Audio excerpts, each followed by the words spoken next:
और एसीबी की बड़ी कार्रवाई, जालोर एसीबी ने यह बड़ी कार्रवाई की। सायला ग्राम सेवक को ट्रैप किया। 1,50,000 रुपए की रिश्वत लेते हुए ट्रैप किया गया। दलाल के मार्फत रिश्वत मांग रहा था। ग्राम सेवक एनओसी देने के नाम पर रिश्वत की डिमांड कर रहा था। जालोर एसीबी ने दलाल और ग्राम सेवक दोनों को गिरफ्तार कर लिया है।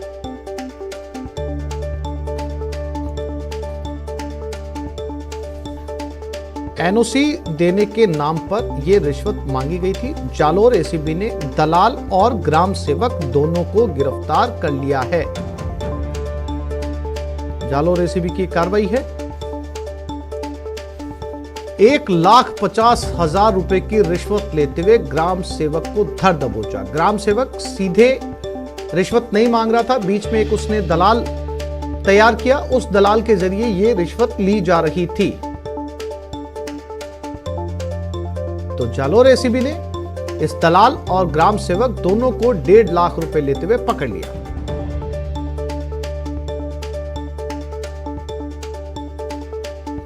एनओसी देनी थी। एनओसी देने के नाम पर इस रिश्वत की डिमांड की गई थी।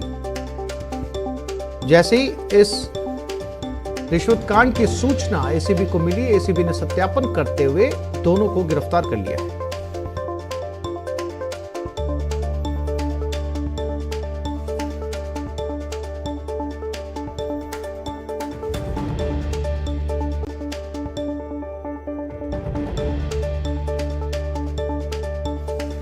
और इसी खबर पर ज्यादा जानकारी के लिए बात करते हैं हमारे संवाददाता श्याम बिश्नोई के साथ। श्याम, 1.5 लाख रुपए लेते हुए ग्राम सेवक पकड़ा गया है। क्या ये रिश्वत के पैसे दलाल को पहले पकड़ा गया, उसके बाद ग्राम सेवक तक पहुंचे, या ग्राम सेवक डायरेक्ट ही ये पैसे ले रहा था?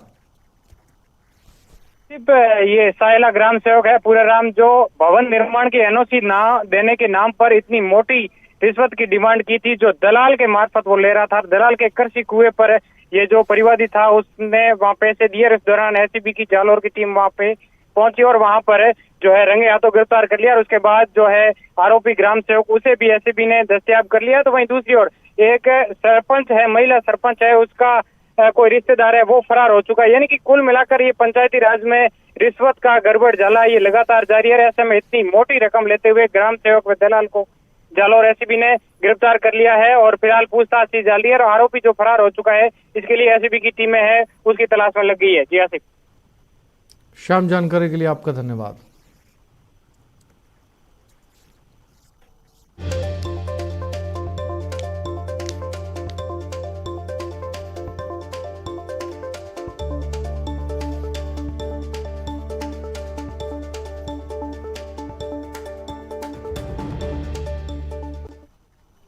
प्रदेश बजट पर धर्मेंद्र राठौड़ का बयान। बजट को बताया चहुमुखी विकास वाला। सीएम ने की ऐतिहासिक घोषणाएं। नई योजनाओं से अंतर्राष्ट्रीय स्तर पर बनेगी नई पहचान। राजस्थान में पर्यटन के लिए अपार संभावनाएं। पर्यटन विकास निगम के अध्यक्ष हैं धर्मेंद्र राठौड़।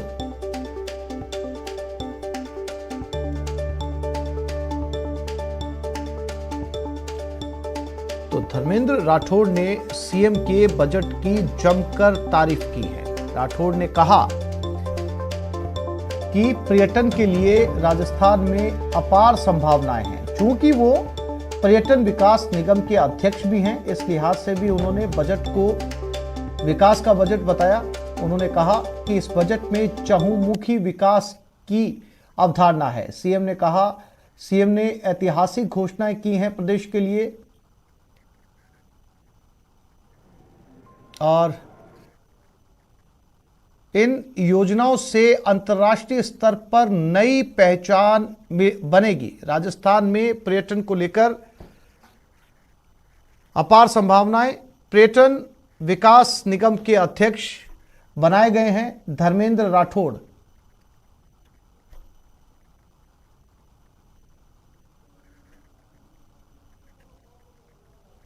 और हमारे साथ राकेश शर्मा है। राकेश, अशोक राठौड़ ने, माफ कीजिएगा, धर्मेंद्र राठौड़ ने सीएम गहलोत के बजट की खूब तारीफ की है। साथ ही उन्होंने कहा है कि ये बजट जो है वो पर्यटन के लिहाज से भी ऐतिहासिक साबित होने वाला है। जी राकेश।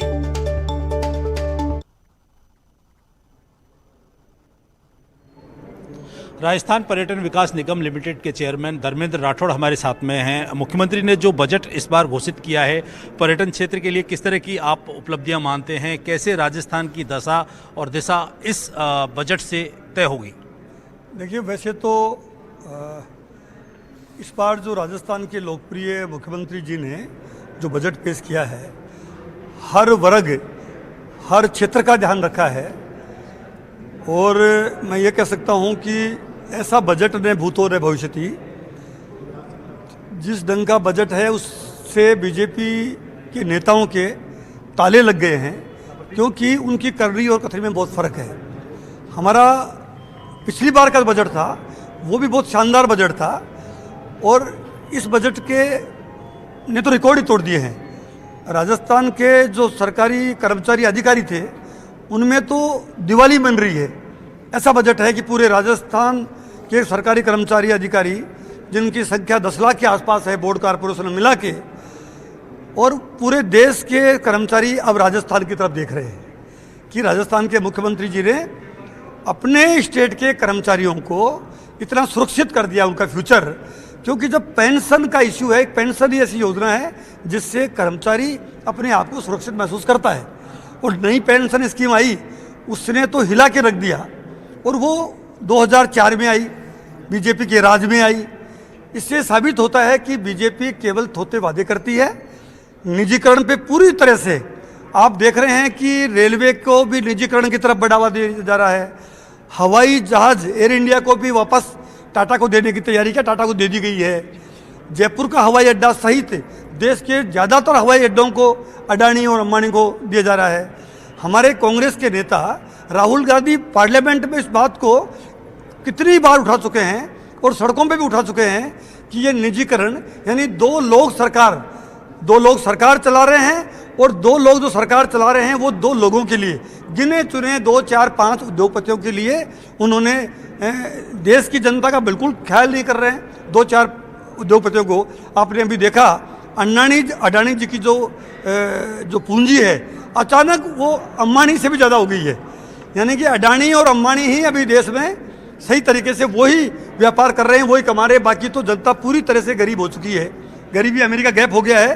तो इसी तरह से जो पर्यटन के क्षेत्र में एक इस बार रिवोल्यूशनरी स्टेप मुख्यमंत्री जी ने उठाया है, एक क्रांतिकारी कदम उठाया है, और मैं ये कह सकता हूँ कि पर्यटन को उद्योग का दर्जा देना जो बरसों पुरानी मांग थी उसको उन्होंने पूरा किया है, और इससे पूरे पर्यटन क्षेत्र में काम करने वाले लाखों लोग, जिनको जो रोजगार के लिए भी मतलब उनको रोजगार मिलेगा, उनको व्यापार मिलेगा, और जो टूरिस्ट, क्योंकि राजस्थान एक ऐसा स्टेट है जो पूरी दुनिया का टूरिस्ट राजस्थान को देखने आता है, उनके इंफ्रास्ट्रक्चर के लिए, उनके लिए ब्रांडिंग के लिए पहली बार राजस्थान के मुख्यमंत्री जी ने 400 करोड़ का बजट प्रोविजन किया है ब्रांडिंग के लिए, सेमिनार के लिए, कंसर्ट्स के लिए, सोशल मीडिया के लिए।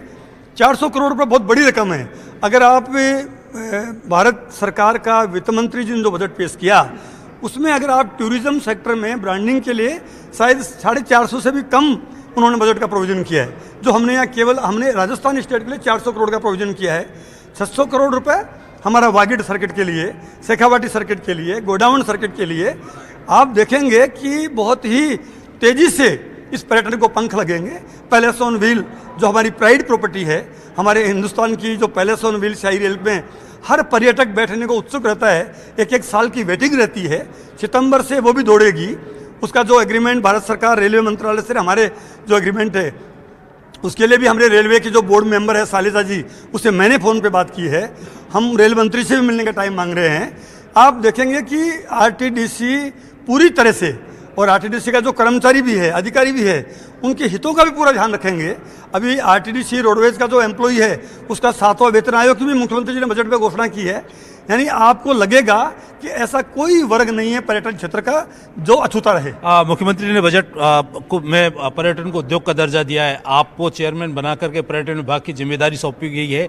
राजस्थान का जो रूरल पर्यटन क्षेत्र है, जो विदेशों से पर्यटक आते हैं, जो हमारा एक बिखरा हुआ पर्यटन उद्योग है, किस तरीके से इसको आपने रूपरेखा तैयार की है कि अंतर्राष्ट्रीय स्तर पर पहचान बनाए, नई पहचान बनाए? देखिए, विलेज टूरिज्म पॉलिसी बनी है और हमारा ये प्रयास होगा कि हम आरटीडीसी के कर्मचारी अधिकारी से हमने संवाद स्थापित किया है।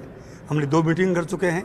तीसरी मीटिंग मैंने वर्चुअल पूरे राजस्थान के जो भी हमारे यूनिट इंचार्ज है उनसे। भगवान सिंह रोल्स अफसर ने सीएम गहलोत से मुलाकात की। जयपुर में मुख्यमंत्री निवास पर यह मुलाकात हुई। क्षत्रिय युवक संघ के संरक्षक हैं भगवान सिंह। आरटीडीसी चेयरमैन धर्मेंद्र राठौड़ भी मौजूद रहे। तो भगवान सिंह रोल्स अफसर आज मुख्यमंत्री अशोक गहलोत से मिलने के लिए पहुंचे। उस समय उनके साथ धर्मेंद्र राठौड़ भी मौजूद थे। मुख्यमंत्री निवास पर यह मुलाकात हुई है। क्षत्रिय युवक संघ के संरक्षक हैं भगवान सिंह रोल्स अफसर।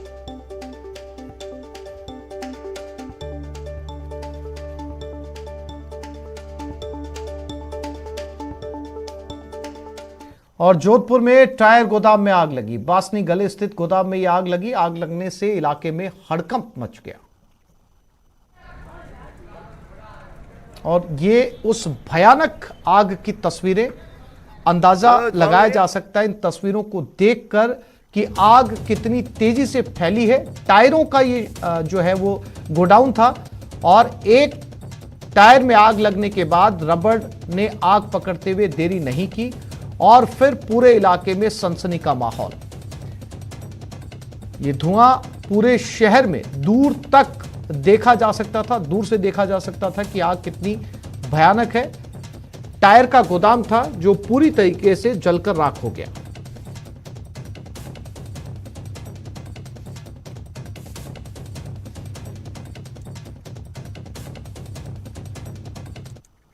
उदयपुर कलेक्ट्रेट के बाहर प्रदर्शन। एनएसयूआई के कार्यकर्ताओं ने कलेक्ट्रेट पर प्रदर्शन किया। सुखाड़िया विश्वविद्यालय के समर्थन में यह प्रदर्शन किया गया है। एबीवीपी और एनएसयूआई के कार्यकर्ता भी आमने सामने आ गए थे।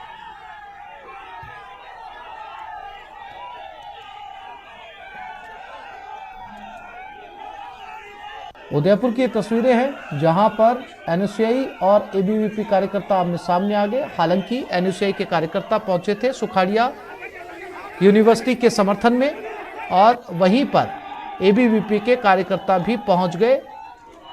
पुलिस को हल्की ताकत का भी इस्तेमाल करना पड़ा।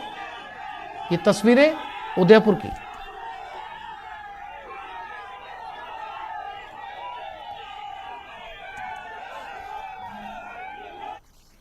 और जयपुर में खिलाड़ियों का प्रदर्शन। कलेक्ट्रेट पर खिलाड़ियों का प्रदर्शन। बाहरी राज्यों के खिलाड़ियों की भर्ती पर नाराज हैं। पूरे प्रदेश के जिला मुख्यालयों पर ज्ञापन सौंपे गए। सीएम के नाम कलेक्टरों को ज्ञापन। खेल कोटे में बाहरी राज्यों का कोटा समाप्त करने की ये लोग मांग कर रहे हैं।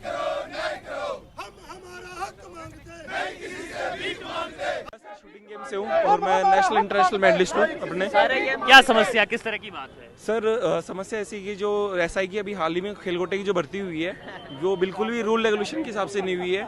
इसमें अधिकतर इन्होंने बाहरी प्लेयरों को उसमें मौका दे दिया 28 की 28, और जबकि राजस्थान के खिलाड़ी बेरोजगार हैं। जब आप स्टेट की खिलाड़ियों को रोजगार नहीं दे रहे, बाहर के स्टेट की आप बेरोजगारी दूर कर रहे हो। तो सरकार को यही कहना चाहता हूँ कि हमारी मांगे पूरी करो। इसमें सभी खेलों के खिलाड़ी पहुंचे हैं। आज प्रदेश भर के अंदर सभी जिला मुख्यालयों पर राजस्थान के खिलाड़ी और खेल प्रेमी गहलोत साहब के इस तानाशाही रवैये के खिलाफ ज्ञापन दे रहे हैं। राजस्थान सरकार के अंदर नियम है और हर राज्य के अंदर नियम होता है कि राज्य सरकार की खेल कोटे की भर्तियों में राजस्थान के उसी शहर के मूल निवासी खिलाड़ी आ सकते हैं। लेकिन राजस्थान के लोगों ने, राजस्थान की सरकार ने काफी बड़ी संख्या के अंदर खिलाड़ियों के साथ घोटाला किया है। क्योंकि सर ये इसमें एसआई की भर्ती है जिसमें राजस्थान के खिलाड़ियों को लेने का था, लेकिन वो ले रहे बाहर के खिलाड़ियों को ले रहे। आपको खेल कोटे में आपको नियुक्ति नहीं मिल पा रही? हाँ सर। एक छोटे से ब्रेक के लिए रुक रहे हैं, जल्द लौटेंगे। एसओजी की कार्रवाई। भीनमाल से डिस्कॉम के जेईएन को दस्तयाब किया गया है। पेपर लीक मामले में दस्तयाब किया गया है। जेईएन से एसओजी पूछताछ करेगी। पूछताछ के लिए एसओजी जेईएन को जयपुर भी ला सकती है। तो जालोर में लगातार एसओजी की कार्रवाई। अब एक जेईएन को भी पूछताछ के लिए जयपुर लाया जा सकता है। भीनमाल से डिस्कॉम के जेईएन को दस्तयाब किया गया है।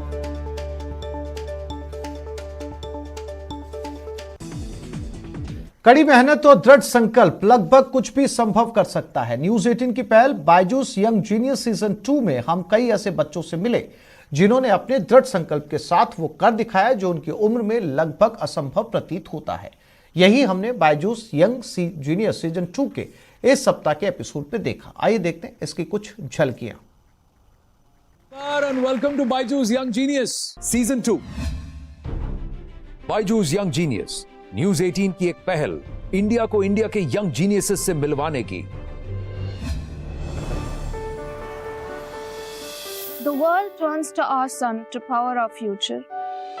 I'm Vinisha Umashankar. I'm 15 years old. I'm the innovator of the solar ironing cart. Please welcome the former coach of the Indian men's cricket team, ace commentator and a man who I have great respect for, Ravi Shastri.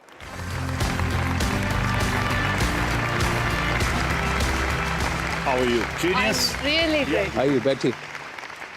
This is Vinisha Umashankar, हमारी young genius. I read her speech, glimpses of it. I saw it when she was there for the COP26. The way she spoke, no stage fright whatsoever. Many, many congratulations. You know what she did there? People keep talking about the future. She brought the future to the present. Fabulous. Thank you so much. And I think that's a really nice way to put that. Bringing the future into the present. हमारे अगले genius बहुत छोटी सी उम्र में बहुत बड़ी जिम्मेदारी संभाले हुए। सितार वादन में सबसे प्रसिद्ध घरानों में से एक जयपुर सेनिया घराने के चश्मो चिराग सितार में महारत हासिल कर चुके हैं। अपने घराने की शान बढ़ाते ये हैं दिल्ली से अधिराज चौधरी। मेरा नाम है अधिराज चौधरी और मुझे सितार बजाना बहुत पसंद है।